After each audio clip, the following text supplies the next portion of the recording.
Welcome back.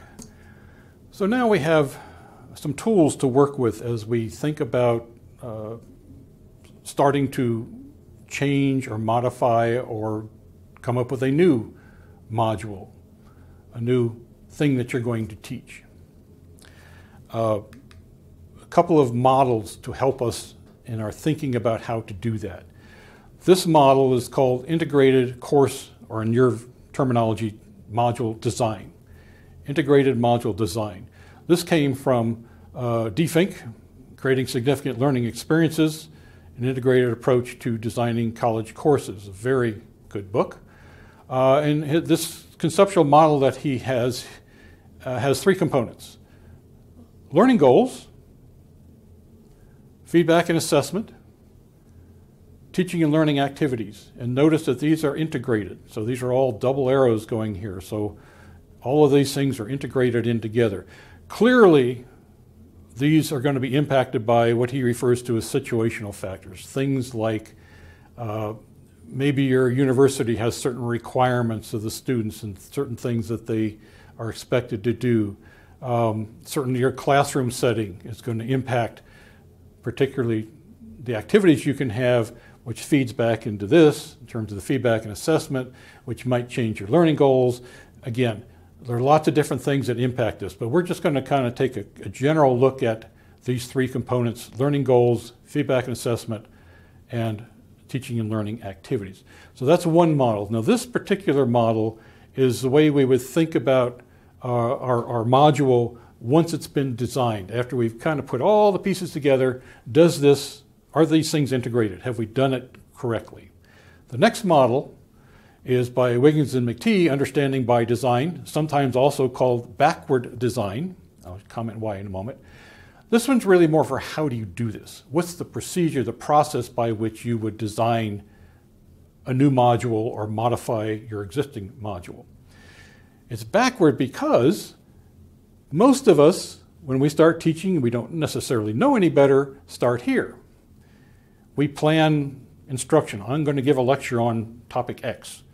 And now, oh gee, how do I determine whether they've learned or not? I'm going to give them a test or a quiz. And then, oh gee, if I've got time, maybe I'll think up some learning objectives. That's what this is: learning objectives, outcomes, learning goals. Backward design, this is why it calls backward design. This is where you start. You start here.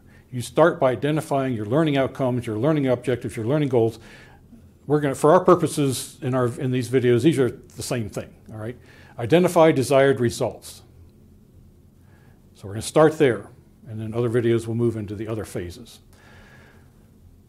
To provide one example, one kind of an example, your learning objectives should be consistent with, not the same as, but consistent with whatever university level learning outcomes for the students at your university may be, whatever curriculum, or in your terminology, what course level, course of study, what module level, the syllabus for your course, and every single lesson plan for every lesson that you're going to give in that course. These things all need to be coordinated. Coordinated. So what you have in your syllabus as your module learning goals should be consistent with, obviously this, consistent with your program of study, consistent with the kinds of overarching goals of the university.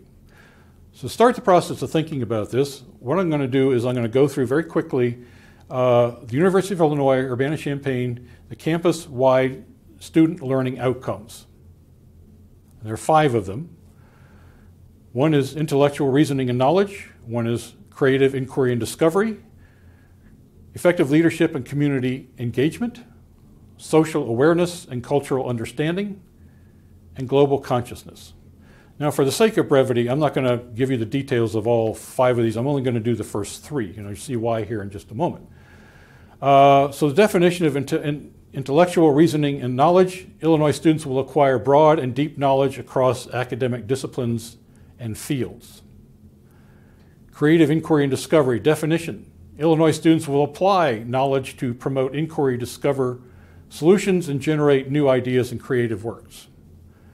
And effective leadership and community engagement definition: Illinois students will build and sustain productive relationships to respond to civil and social challenges at local, national, and global levels, creating positive change in their communities. I give you these because, remember Bloom's taxonomy? I've outlined those action verbs. They were written with Bloom's taxonomy in mind. Action verbs: acquire, apply, promote, discover, create, generate, build, sustain, response, creating. And the other two objectives would also have the same kind of situation. Even at the university level, they're using Bloom's taxonomy to identify, well, what are we actually asking our students to be able to do? So we can go back to the Bloom's taxonomy and using those very critical in determining our learning objectives. Student learning outcomes should be developed and written using Bloom's taxonomy. This is a quick review of what we did in another video. So remember, we literally write these out. Students will be able to, or at the end of the semester, students will be able to verb, noun, phrase. And we go back to this list of verbs. Students will be able to identify a learning objective that is clear and specific. I'm asking students to work at this lowest level of Bloom's taxonomy. Students will be able to implement a learning objective in a classroom setting. I'm actually asking them to apply what they've learned or what they know about learning objectives. Students will be able to evaluate whether a learning objective has been achieved. Again, I'm asking them to work at this upper level. All of those things relate to students' knowledge and understanding of learning objectives, so I'm asking them to work at three completely different levels of thinking of Bloom's taxonomy. So this is very important to recognize we're literally using Bloom's taxonomy, those lists of verbs, and we are writing it out. Students will be able to X. This is not necessarily easy. I know when I started out, basically I would say, I want my students to learn about lactation biology. Well, what does that mean? That's not a very good learning outcome. So refine those over the years. Now, here's another example. This is with apologies to one of your colleagues at UNIMAC, Victoria. When we did this workshop or a similar workshop a while back, we asked those participants to come up with learning objectives, and she came up with this. She teaches a business course. At the end of the module, students will be able to identify a business that is viable and that they could develop and start. This is a really good start for learning objectives, but can we do better? Can we really get down and identify what does she really want them to do? And the answer is yes. At the end of the module, students will be able to identify a business idea, understand what makes a business viable, apply these business concepts to the business idea that they came up with, analyze the strengths and weaknesses of the potential business, evaluate the local markets, and develop a business plan with the intent of starting the business. In that module, and this is what she really wants them to be able to do, they're working at all levels of Bloom's taxonomy. All levels of Bloom's taxonomy are going to be embedded in her course. And we've taken this and we've expanded it to what she really was after. And again, using these verbs from Bloom's taxonomy. Now, I want you to go back. Before you start the next video, you previously developed several learning objectives for your module. What I want you to do now that we've gone through this again very quickly, and I've given you some other examples of how to do this, how to think about this, review those three that you came up before and make any changes that you think necessary at this point. So just take a few minutes, go through them, remember that you set them up by saying, my learning objectives for module, whatever the name of your module is, students will be able to verb, noun, phrase, and you came up with three of those. So go back now that you've thought about this a little bit, you've seen this video. Do you want to make changes? Do you want to expand them? Do you want to modify them? Feel free to do that. It is, after all, your module, and you're going to be the one coming up with the learning objectives.